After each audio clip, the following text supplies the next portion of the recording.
contre la société et même contre Dieu.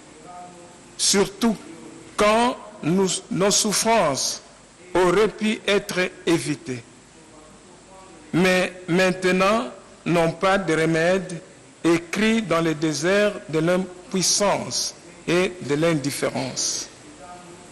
Nous vous demandons de nous bénir, Pape François, et de bénir avec nous tous ceux qui, dans ce pays, souffrent de graves handicaps. Dans notre paroisse, nous avons trouvé la dignité. Nous avons donné naissance à une chorale et à une mutuelle de santé qui assure la couverture médicale à plus de 1000 personnes porteuses d'handicap. Grâce à la générosité de beaucoup de personnes de bonne volonté. Nous cherchons ainsi de donner espoir et d'apporter un peu de joie à celui qui se trouve dans nos conditions. Dans l'océan de notre douleur, nous avons découvert que Dieu ne nous a pas oubliés, car il nous a envoyé des personnes qui n'ont pas tourné leur face de l'autre côté quand ils ont croisé notre route. Sur leur visage, nous avons découvert celui du Seigneur. Et à présent, nous devons et nous voulons faire la même chose pour les autres. Sa sainteté, nous vous remettons une carte de membre de notre association et un signe de votre amour pour nous. Je vous remercie.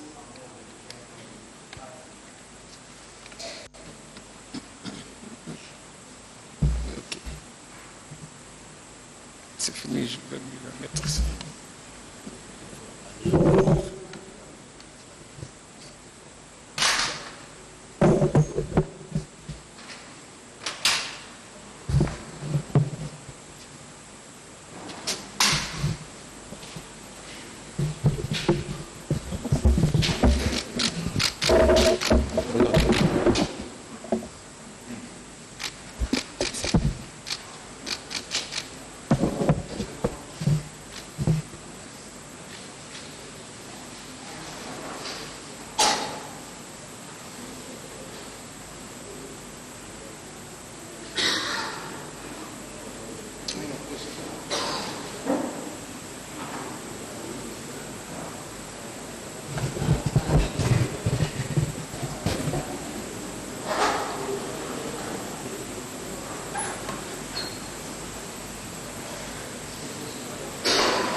Sa sainteté. Je m'appelle Tekadio Vangonoli. Je suis né en 1983 à Kinshasa, dans une famille catholique. J'étais encore enfant quand ma mère fut arrachée à mon affection par une mort tragique. Par la suite, mon père a émigré. Je ne suis pas né lépreux. Les premiers signes sont apparus quand j'avais 21 ans. Brusquement, j'ai vu une tache semblable à la kiné et j'éprouvais une indescriptible sensation de brûlure. Par la suite, j'ai vu que la tache j'ai vu une tache semblable à la kiné. Brusquement, j'ai vu une tache semblable à la quigne. J'éprouvais une indescriptible sensation de brûlure. Par la suite, j'ai vu que la tache s'élargissait inexorablement et se multipliait jusqu'à atteindre des proportions semblables à celles des taches de léopard. Mon corps gonflait et je me sentais chaque fois plus faible. Petit à petit, je me transformais en un sujet qui trouble la tranquillité des autres. À la recherche d'une solution efficace, j'ai visité plusieurs hôpitaux et je me suis confié à la fin à la médecine traditionnelle. Mais les tâches continuaient à aller de mal en pire. Les larmes coulaient sur mon visage. Dans le cœur, je souffrais terriblement, mais pas dans mon corps. Car, passé, j'avais développé une insensibilité que même si je touche le feu et me brûle, je ne sentais aucune douleur. Il était de même quand je piétinais un clou ou me blessais. Mes nerfs étaient paralysés. Et à la fin, je vis impuissant mes doigts se détacher et tomber de mes mains. Dans l'entretemps, ma famille m'avait rejeté avec la complicité d'un marabout. Elle est arrivée au point de me faire porter la responsabilité de ce qui m'a été arrivé. Mon père m'a rejeté. Jusqu'à ce jour, d'autres à la fin m'ont accusé d'autres sorciers. Mais comment est-ce possible qu'un sorcier puisse de vouloir lui-même un tel mal? Grâce à Dieu, j'ai rencontré un fidèle des paroles Saint Martin qui a compris la nature de mes tâches. Par elle, j'ai rejoint l'hôpital de la Rive où, en novembre 2004, il m'a été diagnostiqué la lèpre à un stade déjà avancé. Grâce à la compétence et à la générosité du personnel, au moins la vie m'a été épargnée. Vu que ma famille m'avait abandonné, j'ai décidé de rester pour toujours dans ces camps de lépreux. Encore aujourd'hui, je suis discriminé, souffert de la discrimination, regarde avec mépris et humilié. Que vaut un homme sans doigt? Quand je passe parmi les gens, tous se passent pour se laver. Même là où est passé seulement mon ombre, sur leur visage, je perçois mélange de honte, d'incompréhension et de peur. C'est pour cela que je me sens mieux ici, dans ce camp, dans cette léproserie, où je partage la vie avec ces personnes imputées, paralysées, toutes rejetées par la société comme moi. À leur nom, je désire vous montrer quelques fruits de notre travail avec laquelle nous cherchons d'acheter un peu de cette dignité qui, malheureusement, nous a été volée par la vie et par des hommes.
Saint-Père, je m'appelle Cécilia.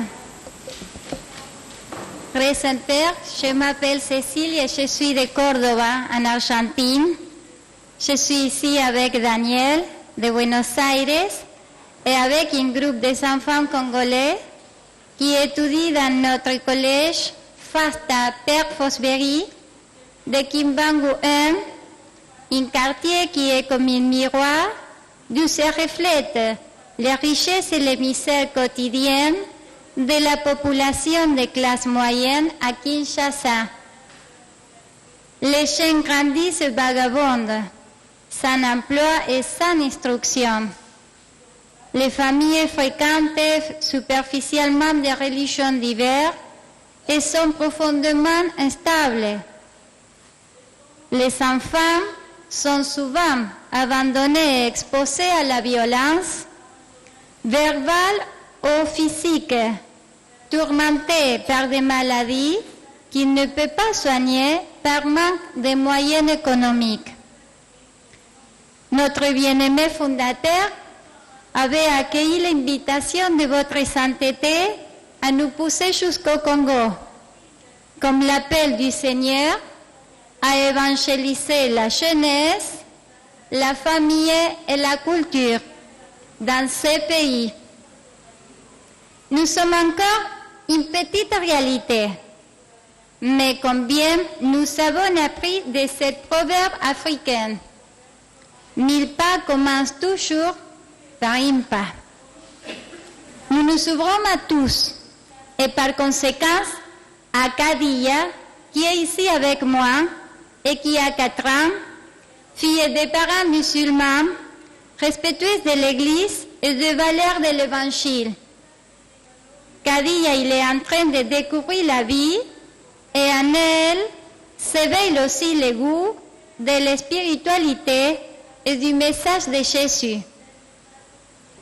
Aujourd'hui, il y a aussi Deto, 7 ans, fils unique d'une femme seule qui, pour se procurer de quoi vivre, vend des fruits au marché.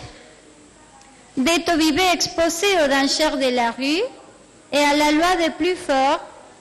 Il était habitué à décider seul et allergique à n'importe quel règlement.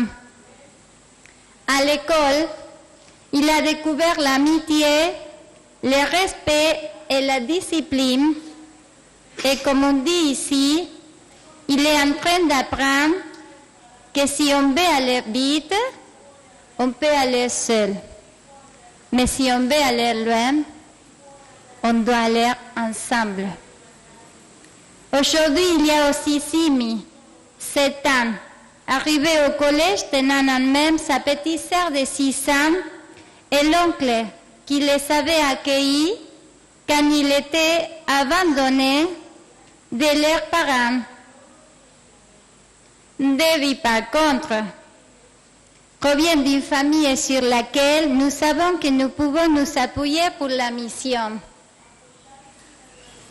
Tous ensemble, aujourd'hui, nous voulons vous dédier une chant qui est une hymne d'espérance et confiance au Seigneur.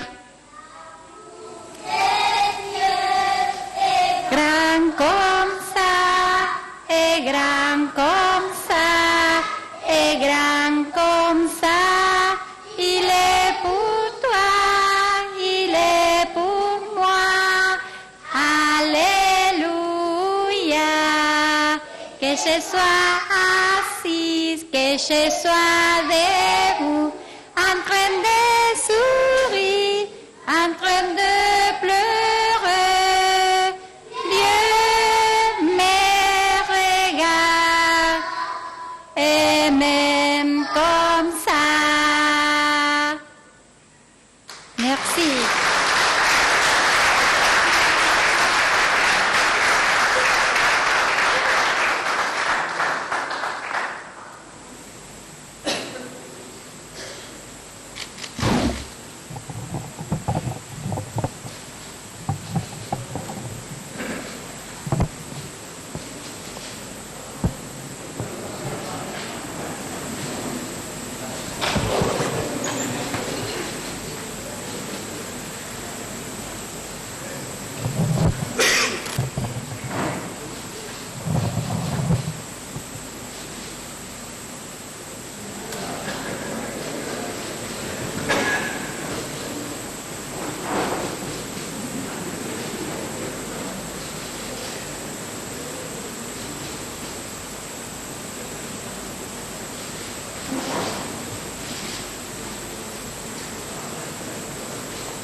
Très Saint-Père, nous vous exprimons la profonde gratitude de tous les frères de la communauté des Santo Egidio, de Kivu, de Kikwit, de Kenge, de Kinshasa, mais aussi de tous les malades ainsi que le personnel soignant et d'appui du Centre Dream et du Institut Robert Monachou. Au Centre Dream, on répond à l'appel de nombreux enfants, femmes, hommes, qui sont confrontés aux défis quotidiens d'accès aux soins.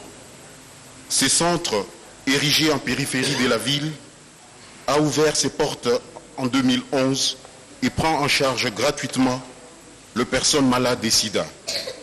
De nombreux enfants orphelins, de personnes de troisième âge et d'autres vulnérables et abandonnés de la société y ont trouvé non seulement un centre de soins, mais surtout une maison, mieux, une seconde famille.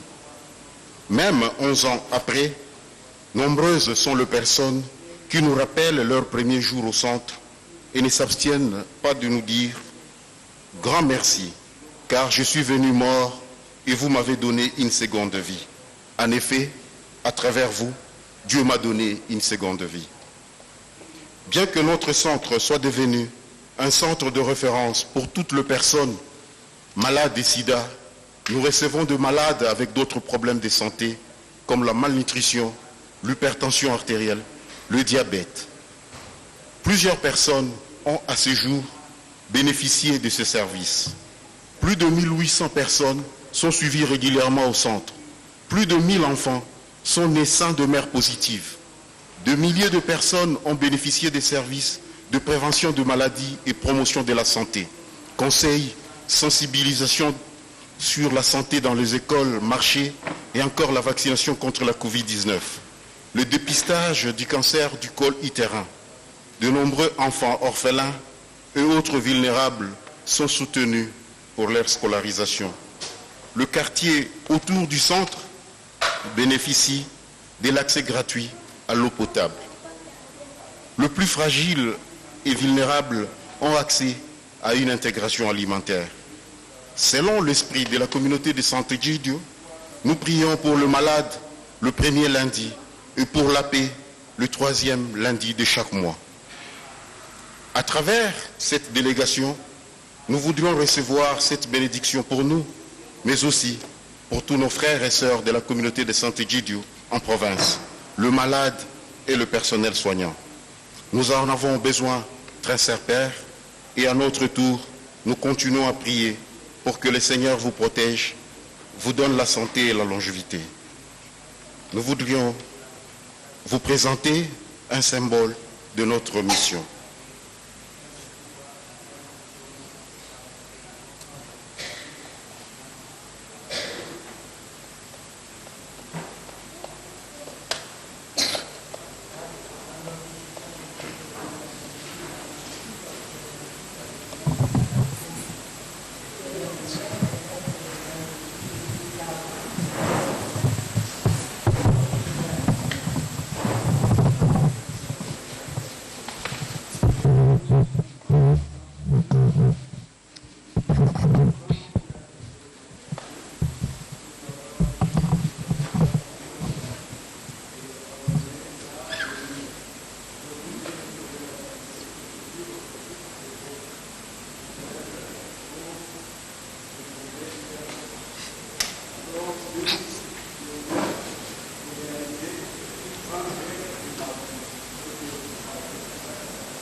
Très Saint-Père,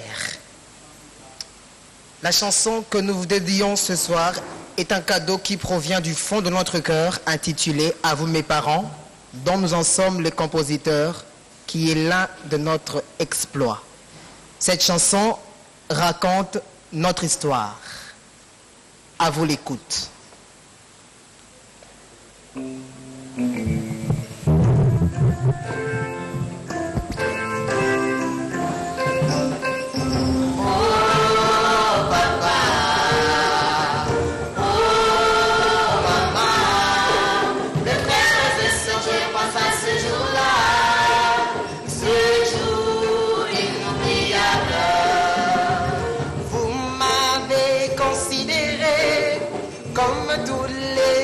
Enfants,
Très Saint-Père, nous sommes un groupe des enfants et jeunes sourds-muets de l'école village Bondeko et aveugles des petites flammes du mouvement Focolari.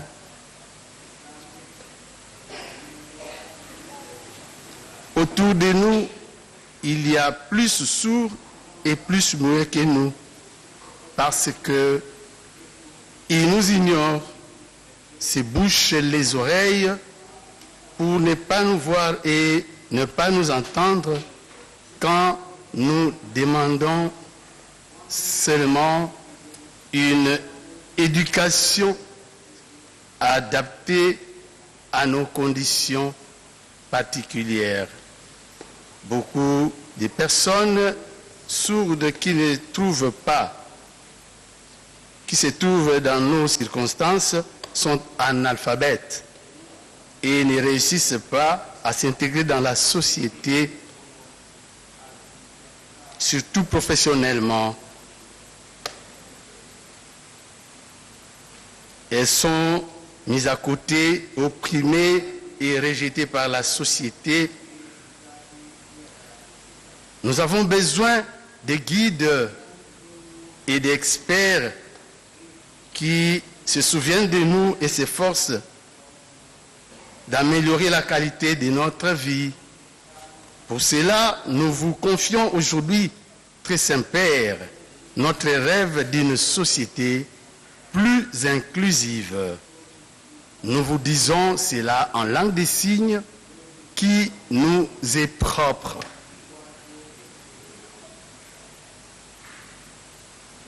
Que le Seigneur vous bénisse et bénisse la République démocratique du Congo. Merci.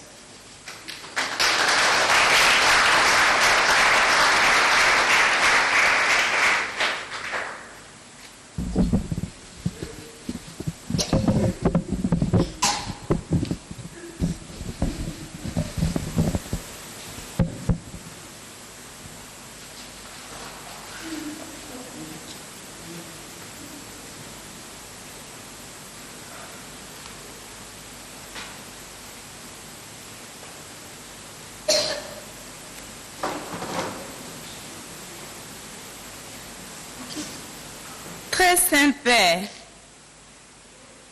je suis une moniale trappiste, très heureuse de ma vocation. Je m'appelle Marie-Céleste. Je suis fille d'une société pragmatique, matérialiste et tribaliste. Avec mes copines, j'étais dominée par la culture du paraître, du gain et de la réussite. Nous étions vulnérables, pas toujours heureux, parce que nous n'avions pas seulement besoin de manger ou de nous habiller, nous avions faim de sens et d'amour. Le Seigneur m'a répondu, je suis sûre que c'est lui qui a mis dans mon cœur d'adolescente un désir insupprimable d'offrir toute l'existence pour une mission grande comme le monde. Dieu m'a regardé avec un regard de charité et m'a fait grandir. J'ai quitté mon village à 18 ans, poussé par un appel au monastère qui se faisait urgent en moi et auquel je ne pouvais pas renoncer. Le Seigneur m'invitait à une vie de prière et d'intercession et j'ai compris dès le début que cela est une grande œuvre de charité. Je la désirais profondément. Au monastère, j'ai appris que la vie ne nous appartient pas et les missions. C'est la mission de rendre présent celui qui s'est rendu présent en nous. Nous, les moines, nous ne sommes certes pas plus saints que les autres. Seulement, nous voulons élargir le cœur à un amour universel qui a la force de laver les péchés du monde à travers les larmes de notre propre renoncement à nous-mêmes. Je suis très consciente que c'est un travail de dépouillement et d'humilité et je suis pleinement convaincue que cela est une œuvre de charité fort grande puisqu'elle est un sacrifice par amour. Puisque l'amour est gratuit, la charité est un amour reçu et donné. En moi, la charité est devenue une mission pour le dessein des autres. L'essentiel de la vie, c'est la rencontre avec le Christ. Et je prie pour que tous les hommes puissent faire cette rencontre et la désirer. En Vanda, dans notre monastère de Trappistine, la vie est simple, cachée et laborieuse. Elle pourrait être monotone et banale. Mais si la charité prévaut, elle exprime la nouveauté des rachetés. Nous savons que seul Dieu peut soutenir le monde avec ses contradictions, ses guerres, sa méchanceté. Malgré notre petitesse, le Seigneur crucifié désire nous avoir à ses côtés pour soutenir les drames du monde. Et justement, notre vocation se situe au cœur du drame de cette humanité blessée, spécialement celle de mon peuple, ce peuple que vous êtes venus visiter aujourd'hui.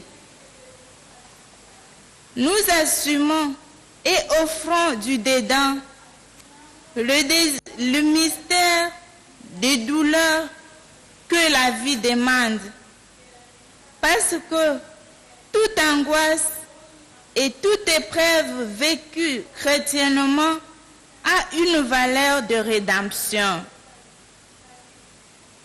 Merci pour votre amour et pour le courage qui vous a amené à faire face à ces voyages et à ces rencontres. Voici quelques produits de notre prière et de notre travail.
Fratelli e sorelle, vi saluto con affetto e vi ringrazio per i canti, le testimonianze e quanto mi avete raccontato, ma soprattutto per tutto quello che fate.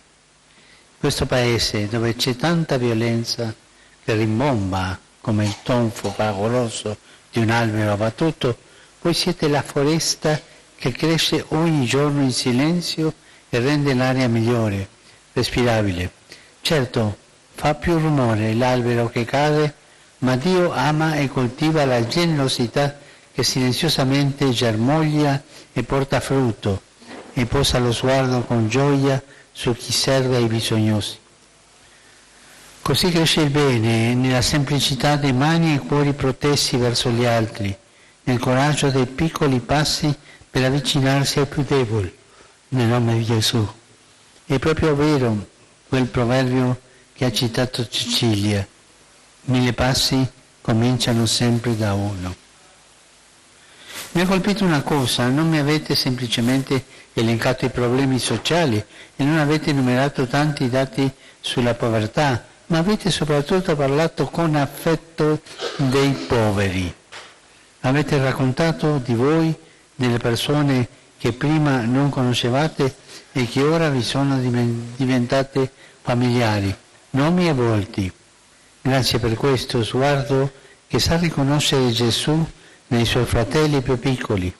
Il Signore va cercato e amato nei poveri e come cristiani dobbiamo fare attenzione che se ci allontaniamo da loro perché c'è qualcosa che non va quando un credente tiene a distanza i prediletti di Cristo.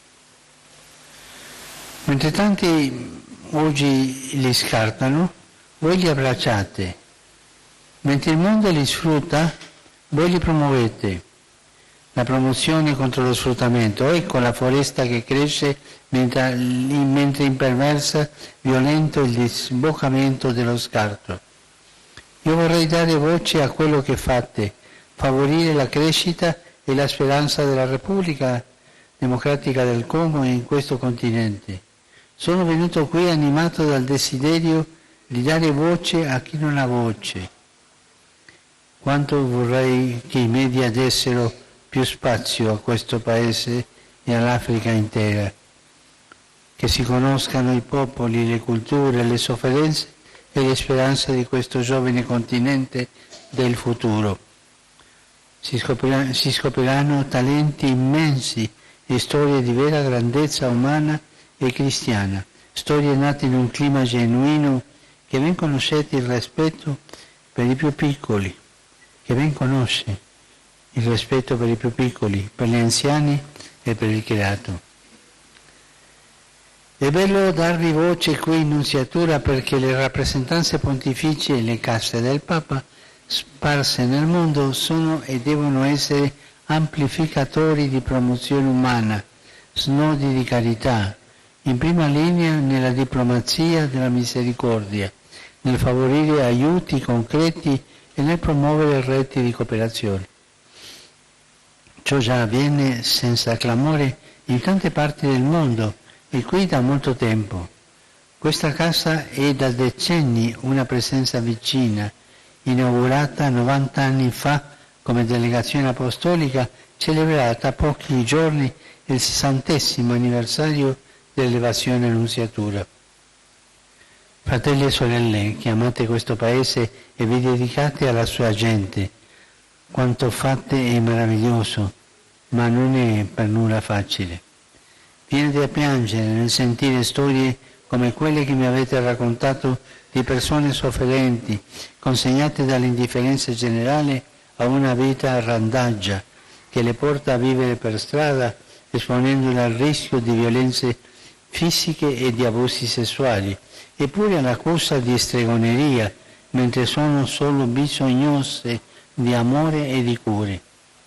Mi ha colpito quanto ci hai detto tu, Telecadio, che a motivo della lebbra ti senti ancora oggi, nel 2023, discriminato, guardato con disprezzo e umiliato, mentre la gente con un misto di vergogna, di incomprensione e di paura si affretta a pulire là dove è passata anche solo la tua ombra.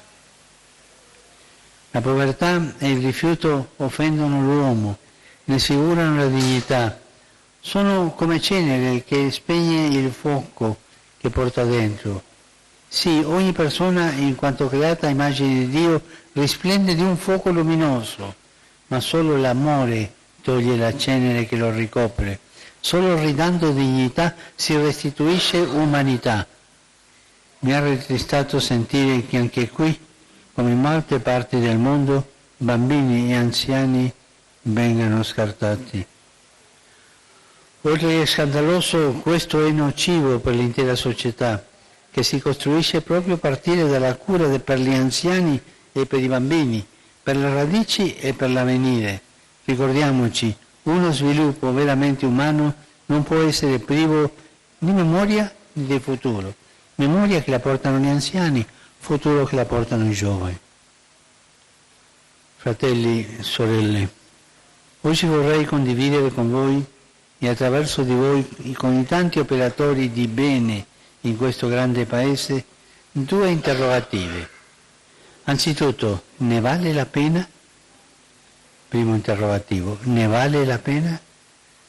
Vale la pena impegnarsi di fronte a un oceano di bisogno in costante e drammatico aumento?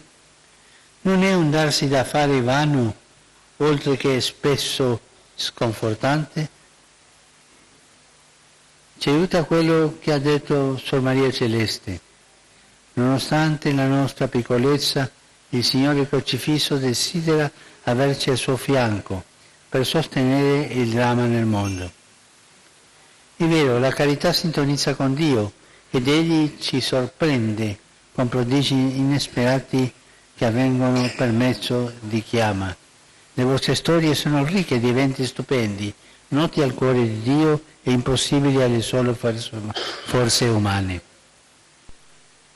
Penso a quanto ci hai raccontato tu, Pierre, dicendo che nel deserto dell'impotenza e dell'indifferenza, nel mare del dolore, insieme ai tuoi amici, hai scoperto che Dio non vi aveva dimenticato, perché vi ha inviato persone che non si sono voltate dall'altra parte attraversando la strada dove eravate.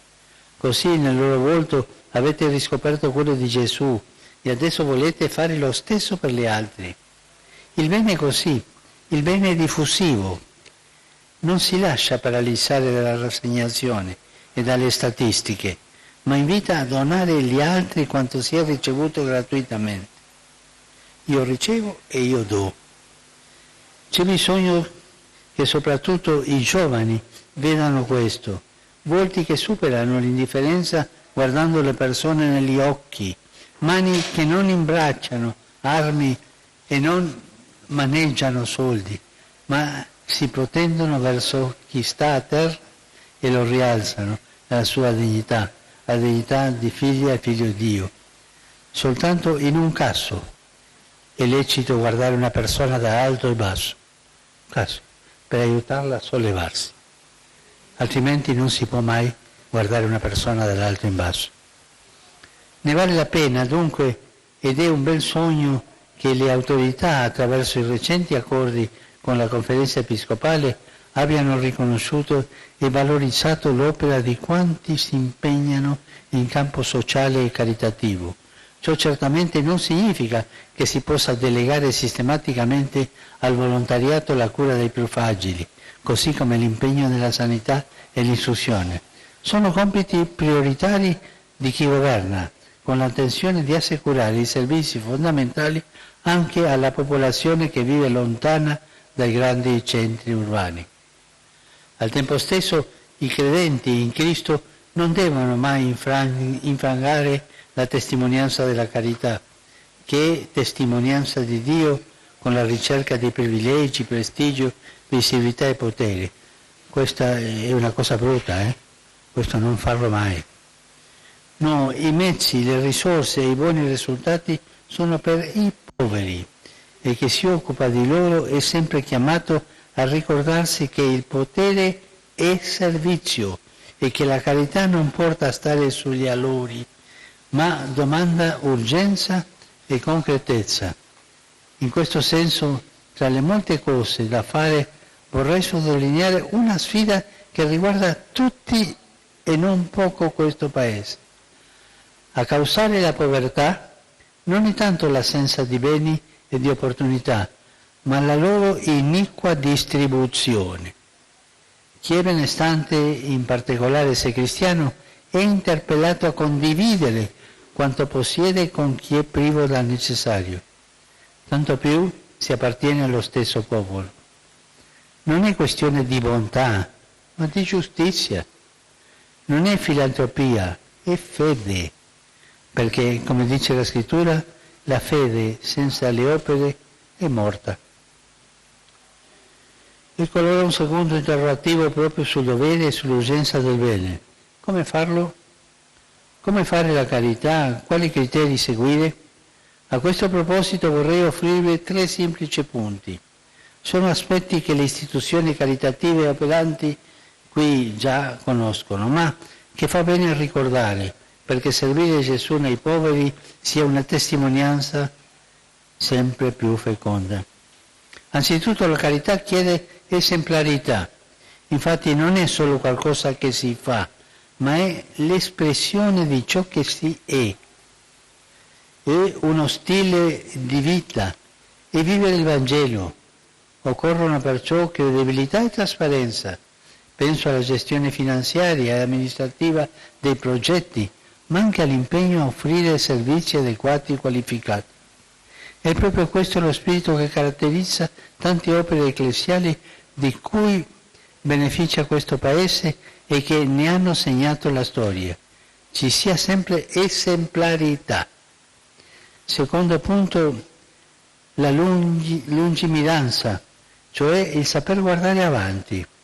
È fondamentale che le iniziative e le opere di bene, oltre a rispondere alle esigenze immediate, siano sostenibili e durature, non semplicemente assistenzialiste, ma realizzate sulla base di quanto realmente si può fare e con una prospettiva di lungo termine, perché perdurino nel tempo e non finiscano con chi le ha avviate.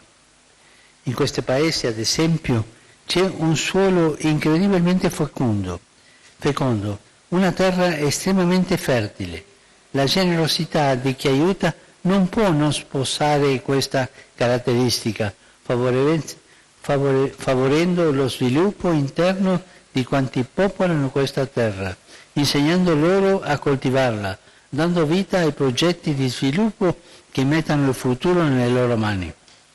Piuttosto che distribuire i beni di cui ci sarà sempre bisogno, è meglio trasmettere conoscenze e strumenti che rendano lo sviluppo autonomo e sostenibile.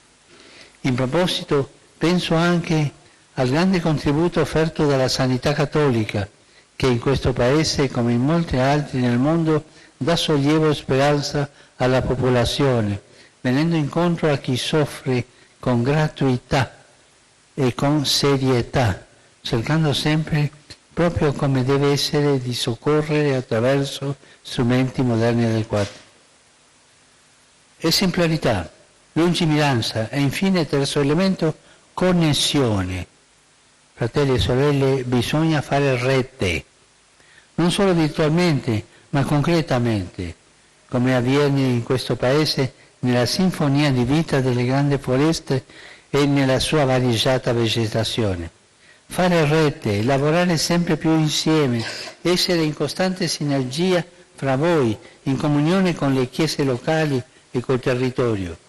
Lavorare in rete, ciascuno con il proprio carisma, ma insieme, collegati, condividendo le urgenze, le priorità, le necessità, senza chiusure e autoreferenzialità, pronti ad affiancarsi ad altre comunità cristiane e di altre religioni e ai molti organismi umanitari presenti.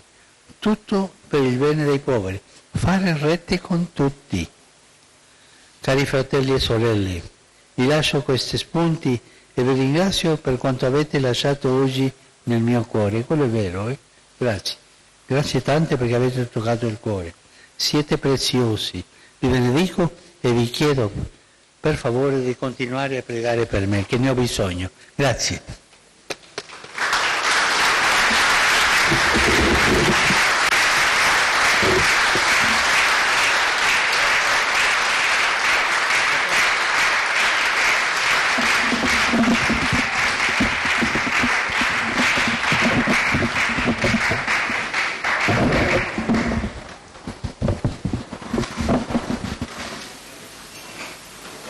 prions ensemble au Père qui est aux cieux. Notre Père qui est aux cieux, Seigneur, sanctifié, que votre règne arrive, et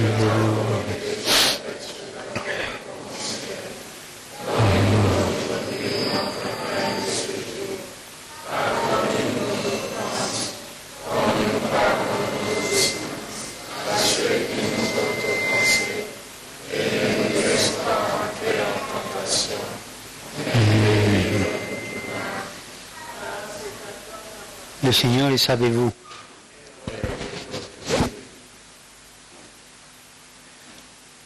Que Dieu Tout-Puissant vous bénisse, le Père, le Fils et le Saint-Esprit. Amen.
Vous avez pour coutume d'envoyer chaque semaine de l'argent à votre mère pour ses soins ou encore chaque mois à votre neveu pour ses cours? Eh bien, grâce à Tindaleka, programmez des transferts automatiques et périodiques à échéance régulière d'un compte Orange Money à un autre. Ah oui? Eh oui, vos transferts se font automatiquement à la fréquence indiquée, tous les jours, toutes les semaines ou tous les mois. Comment faire? Allez sur l'application Orange Money Afrique, cliquez sur Mon compte, puis sur Prélèvement automatique et suivez les instructions. Vous l'avez compris, le service Tindaleka est disponible exclusivement sur l'application Orange Money Afrique que vous pouvez télécharger gratuitement sur Google Play et Play Store. Orange Money. Vivre, c'est entamer des histoires. Vivre, c'est être certain qu'en dépit de toute difficulté, la réjouissance suivra.